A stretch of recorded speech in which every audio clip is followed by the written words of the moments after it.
In the fall of 2011, I took my class Artificial Intelligence online. And what I really did is send one email. And the email said, here's a Stanford class, you can take it for free, and you have the same exams as Stanford students.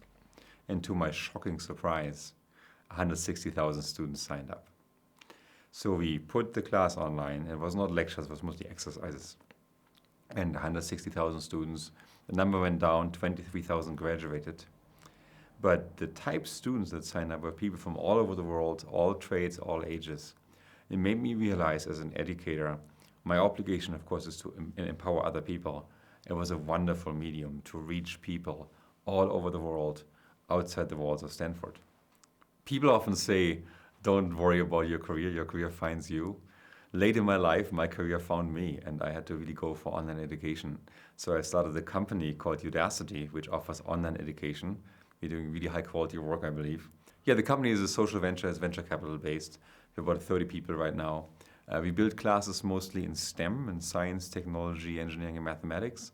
Some of them are for high school students, and some go all the way up to employability. So we have companies like Google and others sponsoring us financially to build courses on areas and skills that they want the workforce to have. What we're learning is that the pedagogy, the way to address students online is very different from the way you do it in a classroom. So in a classroom, kind of the best way of many students is to lecture them. And lectures on video just don't work. People are distracted by Facebook and other distractors.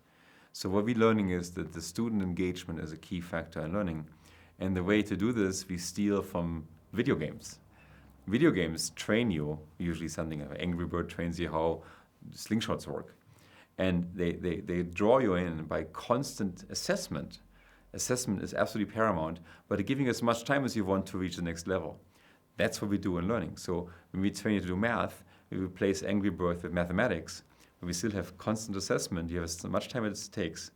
And when you're done with it, you feel really good about yourself. Every time a technology changes, the first generation copies the previous thing. So for example, early movies were recordings of stage play, and early television was radio reporters in front of a camera. And as we know today, cinematography is just very different in movies than there are on the theater stage. That means learning and online education will be very different from the classroom experience. And that's one of the things that happened in the past, that most people doing online education try to replicate the classroom, and that's where they got stuck. So all classes that we offer are free of charge, but we do charge students who want services and credit. So what I foresee for online education in the next 15 years is that access will be much, much better. Costs will go down dramatically for the education, I believe. And we can upkeep these materials much, much faster than you can recruit and retire a professor.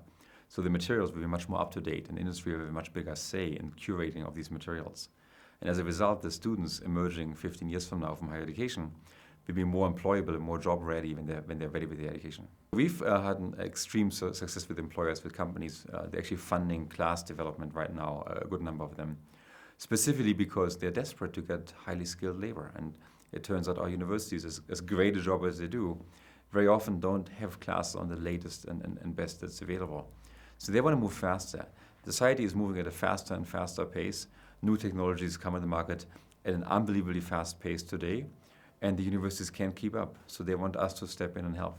When we work with companies, the companies often give us an expert, and the expert is a technical expert, and we work with that expert to extract the knowledge from his brain and put it into an online format. So for example, an expert knows something about how to program something.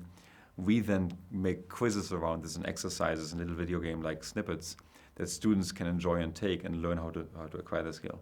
Some of our best classes are being taught by kids straight off the school who really have a connection with the younger generation, understand video games, and what we're inventing on the fly. I think the effect on the university system depends a lot on how the university system actually react to it, whether they ignore it as some universities do or whether they overreact as others do. But by and large, I think there's going to be a much enhanced access. We will be able to reach students that we can't reach today. So for example, in our current San Jose State pilot, we reach high school students and give them college credit. And that's something that's very hard to do. Before they had to go to campus and pay an exorbitant amount of money to do this, and right now they can do this online. We can reach continuing education, people in midlife and mid-career that trying to find a new skill, a new job.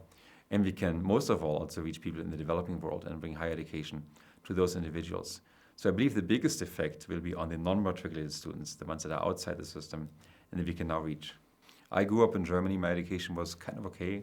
If you go to many places in the world, you can find really, really, really lousy colleges. And I think it's really good that we have now a chance to up the quality for the people in the world.